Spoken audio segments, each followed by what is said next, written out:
Good morning, and thank you for attending the Operational Services Committee meeting. And on this committee, there is myself, Wendy Bosch, Councillor Chris Thiessen, Councillor Kevin O'Toole, and Mayor Jackie Clayton. So with that, we'll call the meeting to order. We do not have any delegations, so we're going to go right into reports. And Mr. Glavin, Service Area Report. Thank you, Chair Bosch. We'll start off with Energy and Environment.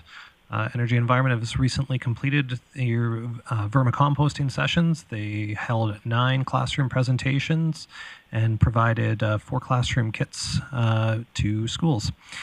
The city, with the Clean Energy Improvement Program, one of which was just preliminarily funded or tentatively funded at budget, we have received a grant of $689,000 to implement the residential portion of the program, as well as the opportunity for a loan of up to approximately $1.4 million. We're just waiting for FCM to sign off on the program and hopefully are able to start taking residential applications before the end of this year.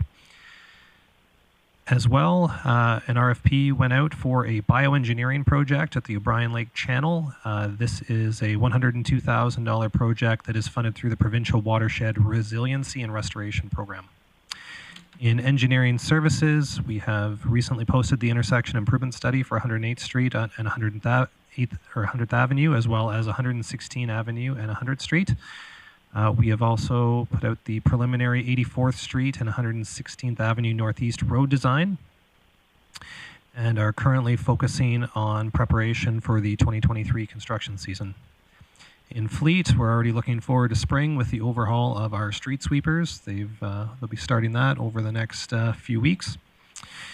In transportation, our first round of residential snow clearing is almost completed, should mostly be completed today. There was, however, one area that did not get completed on Remembrance Day with the contractor that will be completed on this Friday. In parks, we've received 25 applications for neighborhood rinks and have started preparing the city-owned rinks. However, with the warm weather right now, that has stalled for probably the next few days. With that, I'll take any questions. Thank you, Mr. Glavin. That is a great report. You're never not busy, hey? This department. Councillor Bressie has a question. Great, thank you. I'm putting you on the spot with specifics, so if you have to follow up, that's fine. But do you know how many residential rink applications there were and how that compares to previous years? Or even just how much we have compared to previous years? Thank you, Chair Bosch. 34 last year. So versus 25 this year. However, I believe we take applications for close to another month. Great, thank you. Perfect, makes sense. Mayor Clayton has a question. Thanks, Chair Bosch. That was one of my questions, and now I've forgot my other one. Give me a second. Come back to me. Okay. Councillor Thiessen. Thank you very much, Bosch lady. Director Glavin, Glavin, I guess. Could you detail a little bit more of the grant that we received for the Energy Environment Municipal Solar Program, the $689,000? Is that for the solar panels and other stuff, or is that to help us get it up and running? Thank you, Chair Bosch. I'll have to get a little bit more specifics from Ms. Gardner, and I'll get back to you on that. Okay, thank you. Thank you. Now, Mayor Clayton has her question. Mr. Glavin, can you tell me, give me an update on snow removal in city-owned parking lots? Thank you, Chair Bosch. So right now, I don't have a specific update, although we do have a crew that is dedicated to city-owned parking lots, and they kind of do it on a priority basis. So a place like Eastlink would get priority service over other city facilities that have less consistent traffic or less volume traffic, but I don't have whether or not they're all complete, although I would expect if they're not complete, they're very close, but I could get specifics. Thanks. Is there any more questions? Thank you, Mr. Glavin, for the report.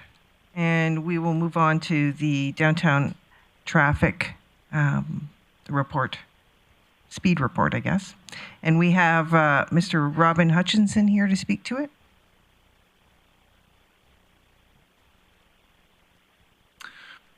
Thank you, Chair. On behalf of the Traffic Engineering team, I'd like to present this report to the Operational Services Committee and recommend that they receive this report for information. This report comes from a motion that was passed at the July the 11th council meeting that directed administration undertake a downtown study and report to the appropriate standing committee. Administration decided that we would undertake this report or undertake the surveys after the downtown detours had cleared and when schools were in session. We identified 3 locations to undertake the surveys. These were mid-block crossings between 98th and 99th Street, 99th and 100th Street, and between 100 and 101 Street. As I say, the surveys were undertaken when schools were in session and when the downtown detours had been cleared. Each survey was in place for a minimum of 72 hours. In total, we recorded over 60,000 vehicles. We noted that east of 100th Street, the average daily traffic is approximately 6,000 vehicles per day. West of 100th Street, the daily traffic increases by a third to approximately 8,000 vehicles per day. The mean vehicle speed that we recorded was less than 39 kilometers per hour. The 85th percentile speed was less than 45 kilometers per hour. How does this relate to the strategic priorities? Specifically, it relates to the quality of life priority that focuses on safety, developing a community in which residents are safe and feel safe, and the inclusive care community priority that applies to seniors and young people developing and pursuing opportunities that encourage the quality of life for all ages. The recommendation of this report is that there is no need to undertake additional road traffic enforcement in the area, as the 80th percentile is well below the posted speed. So there are no foreseeable, measurable environmental impacts, no expected economic impacts, because we're not recommending any changes, and no social impacts. The relevant statutes and documents that apply to this work is the Traffic Bylaw C-1166, specifically Schedule 4, which has the posted speed limits of all roads within the city, the Transportation Systems Bylaw C-1452, and the Transportation Master Plan. We're not recommending any changes, so we don't see any foreseeable change in risk. Now, if council or committee decide that it would be desirable to reduce traffic speeds even further, we could certainly impose a lower speed. A lower speed would certainly make the roads safer. It would reduce the frequency and severity of road traffic injuries. It may also encourage further pedestrian activity in the downtown area. It would reduce traffic noise and traffic bomb vibrations. However, when traffic speeds are lower, we tend to see a rise in vehicle emissions, nitrous oxides, carbon monoxides, so we would see increased greenhouse gases within the downtown core. If we were to lower the speed limit within the city, I would strongly encourage us to implement additional traffic calming measures, as research has shown that driver compliance is low whenever we rely purely on signs. There was no stakeholder engagement during the undertaking of this study, and because we're not recommending any changes, we don't see any demands on the city purse. In summary, traffic surveys were undertaken in the downtown core at 3 locations. These were undertaken during school days and when all the downtown roadworks and detours had finished. And the measurable mean speeds and 85th percentile speeds were well below the posted speeds. And as a consequence, we would conclude that there is no compelling argument for the additional signing, speed enforcement, or traffic calming of the downtown core. And that, I finished my study. Any questions? Thank you, Mr. Hutchinson. And currently I have Councillor Thiessen on deck, and Councillor O'Toole. Thank you very much, Chair Bosch, and thanks for the report, Mr. Hutchinson. Appreciate it.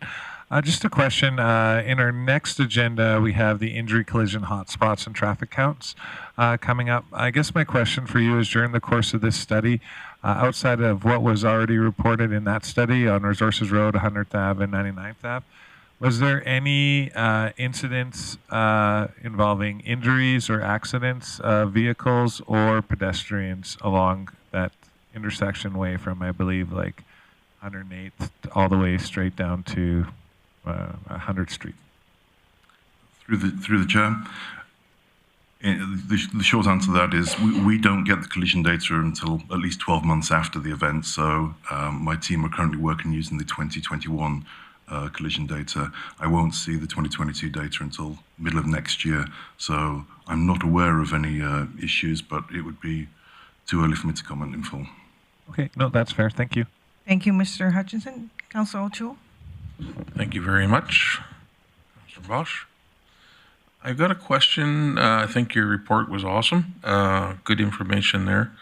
But I was wondering, originally this came because there was people trying to cross the roads and people were not stopping because they were supposedly going too fast. I was wondering if you could tell me the cost of those flashing beacon lights that we could put on the outposts, the outcrops on the road. If you have any idea, could they be solar powered? And basically, I don't think we need to have them on every one of them, but maybe a couple of them that would slow down the traffic. Through the chair, if I may. I believe this was actually addressed at the previous meeting, and this motion came as a consequence of that. And the previous meeting identified that while we could implement rapid flashing beacons at this location, and I believe the cost is less than $20,000 per location. As a road safety professional, we have higher priority needs outside schools as such that I would prefer to prioritize. One of the benefits of the downtown is that the crossing distances are considerably reduced. They're about 8 meters crossing distance. Traffic's only coming in one direction. We have the curb build-outs, so the sight lines to oncoming vehicles. In conclusion, I would say that the crossing standards in the downtown area are much higher than in many other locations, and given the choice, I would prefer to prioritize higher priority locations. I'm completely satisfied with your answer. Thank you. Thank you. Thank you, Councillor O'Toole. That was going to be my question, because I don't think we necessarily, through committee, had asked for a speed reduction in the core. We asked to find out what the speeds were for crosswalk assistance. Has there been a pedestrian survey done? Yes, we do have pedestrian counts at each one of the crossings there. I don't have that information in hand, but I could certainly do that. Again, forgive me, I thought that was presented at the last committee meeting, but I would certainly be willing to pass that information on. Good. I would be interested in seeing that since the construction period is done. Do you know the time period of that pedestrian survey? Again, we haven't done any pedestrian surveys since the construction cleared out, so any pedestrian surveys that were undertaken would predate this survey. So we haven't done anything since the summer. Okay. Thank you, Mr. Hutchinson. So I'm looking for a motion, please. Councillor Thiessen. Thank you very much, Chair Bosch Lady. I would move that committee accept this report for information. Speaking to this, in not knowing, I guess, the number of pedestrian counts, I guess we can dig that up later. But what I've seen through the downtown, especially with all the enhancements, I guess, to the bulb outs of the pedestrian crossways, is that traffic through the corridor or through the core tends to calm itself. You know, people have lots of opportunity to see pedestrians approaching the crosswalks. They tend to slow down. I know that normally I'm driving 40 through it. I might be inclined to try to reduce the speed limit, as just being in Edmonton recently and dealing with all their 40-kilometer-an-hour speed limits throughout the downtown.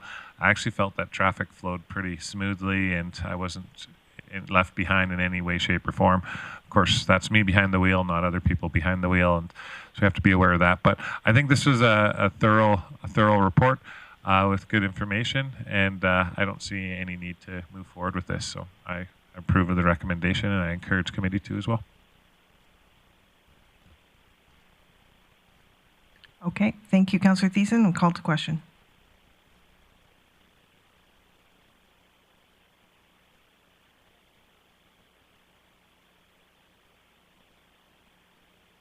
Okay, now we move on to Foxtail Curtailment, and first we're going to declare Councillor Bressie. Yeah, thank you, Chair Bosch. I'm going to declare pecuniary interest as my business does weed removal.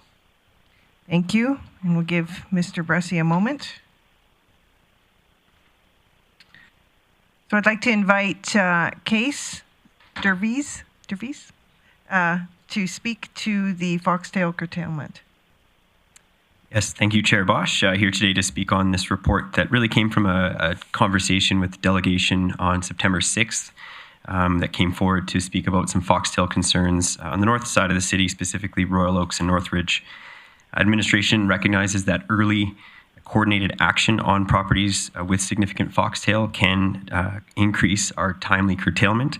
Parks and Enforcement have met, and we have developed a new method of identifying properties much earlier in the season, essentially through efficient use of our weed inspectors to start that engagement process with landowners well before foxtail have gone to seed. This method includes the development of an internal mapping application for managing the sites and sharing information between departments. So historically, what has happened is a foxtail concern may have been raised to enforcement services through a resident complaint. That complaint may have taken place sort of mid or late July when the foxtail are really starting to show their seed heads. Enforcement starts their follow-up process, but of course there's a sort of a regulatory clock that takes place, and often that clock would surpass the time where the foxtail would go to seed. The new process that we have and that we hope to implement in 2023 is that the parks weed inspectors will help identify properties early in the season. Our weed inspectors start their normal inspections mid-May and then feed this information back through to enforcement to assist them with starting the regulatory clock much sooner. It is not recommended to elevate foxtail to a noxious weed status. That was part of the conversation in September. Doing so would have some unintended consequences for property owners that aren't necessarily contributing to the overall problem on the north side of the city. So if you were a homeowner, say in Country Club, and you had a single foxtail plant at the end of your driveway, you would be subject to that new regulation, and you'd have weed inspectors coming and knocking at your door and starting that process, which does, of course, consume resources. On that line is that the city itself would have to manage every foxtail on our public lands, which would likely require some adjustments to resources. It was indicated at the September 6th conversation that a few other municipalities in the province had elevated foxtail, specifically the city of Lethbridge. We did confirm with both the city and the county of Lethbridge. Neither of those municipalities have elevated foxtail to a noxious status. We confirmed with a few other municipalities, including Red Deer, Okotoks, Strathcona, and Airdrie. No municipalities that we spoke with have elevated foxtail, and most that we spoke with share the same sentiments about the unintended consequences of doing so. And so there is essentially a big benefit in working collaboratively between Parks and Enforcement and looking at this from a sort of starting the clock earlier perspective. There is a recommendation in the report, and in our conversations with Enforcement, they felt it prudent to take the time to thoroughly review the minimum property standards bylaw. So the recommendation today is that the Operational Services Committee direct administration to return to committee with any suggested amendments to the minimum property standards bylaw C 1293. And with that, I'd be happy to take any questions. Thank you, Mr. Dury. Councillor Blackmore and then Councillor Thiessen. Because we received this complaint in August or so of 2022, would that complaint not carry on into 2023 so that we can take really early action to ensure that the sites are mowed and treated appropriately. I'm wondering why the weed inspection process would be reenacted, or am I misinterpreting that? Thank you. Through Chair Bosch, there was remedial action that was complete in 2022, but this targeted approach essentially means that our inspectors would have sites already on the book that they would re-inspect early in the season. So as a way to resolve that, the properties that impacted these areas in Royal Oaks and Northridge would be top of list, so that process could start as soon as possible in the beginning of the season. So my understanding is we need to engage with those landowners every year under the Weed Inspection Act? Thank you. Through Chair Bosch, that's correct. Okay, thank you. I understand. Thank you, Councillor Blackmore. Councillor Thiessen? Yeah, thank you very much, Chair Bosch. Mr. DeVries, in regards to enforcement, it says in your report that later on in Q1 we'll undertake a review and see how we go from there. Currently, right now, what would the process be for the enforcement of undeveloped properties who are delinquent and managing the Foxtail issue? Yes, thank you. Through Chair Bosch.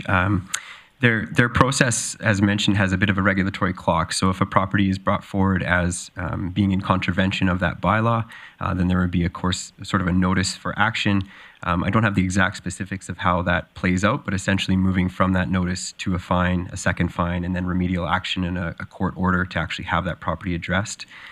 So there is a bit of a process that's there. We find that process is effective. It just needs to be moved earlier in the season to start the clock, which is sort of our proposed new process from today, and we'll move forward in 2023. Okay, that sounds great. And what's the difference in time between the processes? So the original process and the new one that we're looking at? Yeah, thank you. Through Chair Bosch, we hope to gain at least 5 weeks on that process, which we feel will be sufficient in addressing Foxtail before it's too late, before they've gone to seed. So we've taken what is normally sort of a mid-July complaint and bumped it up sort of to the end of May, and hoping that we can address these properties much sooner. Okay, awesome. I do have more questions, but if there's anyone in the queue, I can hold back. No, go ahead, Councillor Thiessen. Okay, thank you very much. How broad of the scope is the review on the Foxtail properties? You mentioned Northridge and Royal Oaks.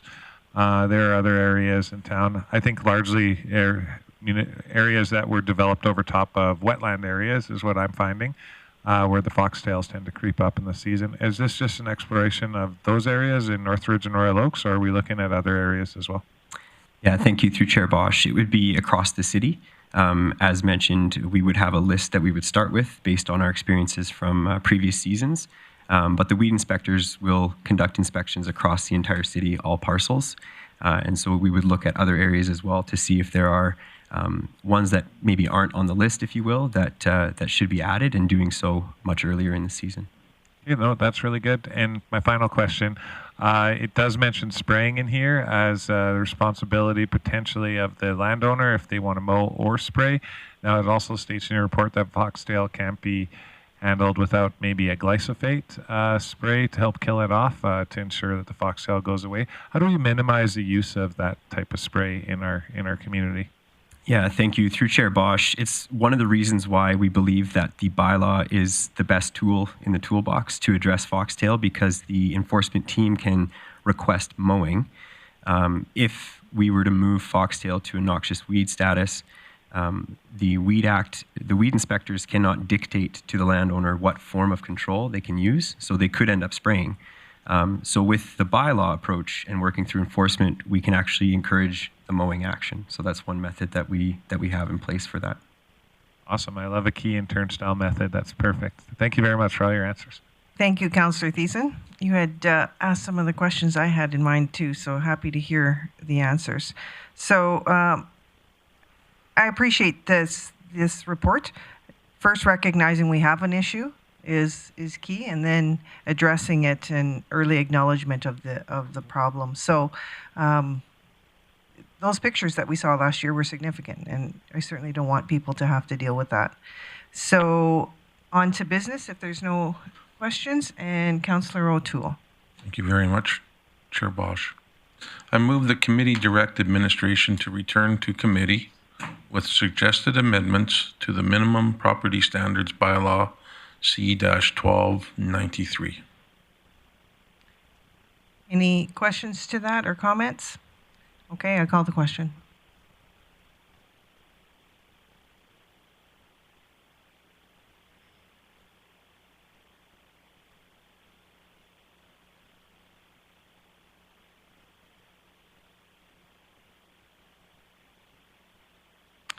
Thank you, and it's carried. Thank you, Case, for the report. Next, we go into, thank you, Councillor Bessie. Coming back. Shelf on the back Elf on the shelf back there, yes. Next is correspondence, which there is none. Other business, none. No review. Outstanding items list. Mr. Glavin. Thank you, Chair Bosch. So today we addressed items 1213 and 1218. With regard to item 1222, the naturalization pilot program, given some of the discussion at budget, we may push this back into January as the topic, it was around naturalization. And rather than bring forward two reports, it's better to handle this all in one. So this will likely get pushed into January to complete that one. Outside of the outstanding items list, there was one question during committee on parking lots. Currently, the parking lots are done, and they're currently picking up the snow piles within the parking lots, and then they'll be fully completed after that. And that's all I have. Is there any questions to the outstanding items list? No? I would just like to make a note that if we could do that pedestrian study or get it to the committee, I'd just like to see it in the future. Okay. Business, Councillor Thiessen. Yeah, thank you very much, Chair Bosch. I would move that committee approve the outstanding items list as amended. Thank you. That is in order. Call the question.